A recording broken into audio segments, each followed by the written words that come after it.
नमस्कार. Explore with Raveena माझ्या या यूट्यूब चॅनलवरती तुम्हा सर्वांचे स्वागत आहे.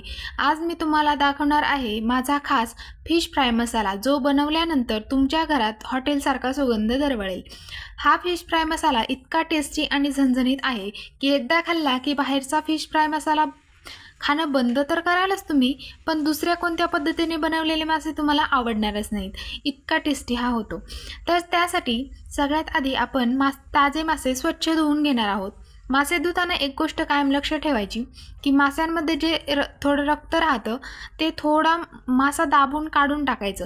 रक्त राहिलं की मासे कडू लागतात. मासे धुवून झाल्यानंतर त्याला लावणार आहोत आपण मीठ आणि हळद.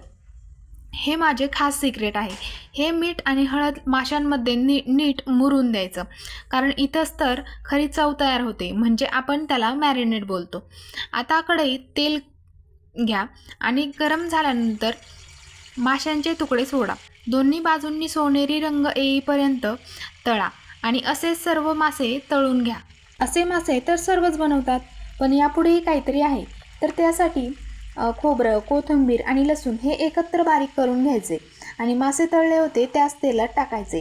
ते परतलं की त्यात घरगुती मसाला, मटण मसाला, कांदा लसूण मसाला आणि चिकन मसाला हे टाकायचे आणि फ्राय केलेले मासेही त्यातच टाकायचे.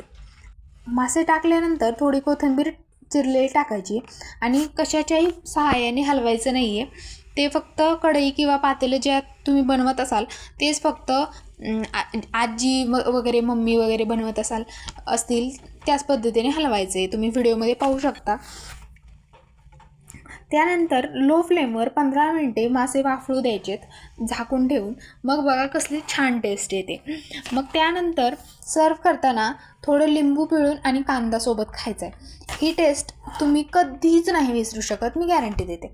जर तुम्हाला ही रेसिपी आवडली असेल तर व्हिडिओला लाईक करा, चॅनलला सबस्क्राईब करा आणि कमेंटमध्ये नक्की सांगा तुम्ही कोणता मासा वापरलात. पुन्हा भेटूया अशाच एका चविष्ट रेसिपीसोबत. तोपर्यंत धन्यवाद.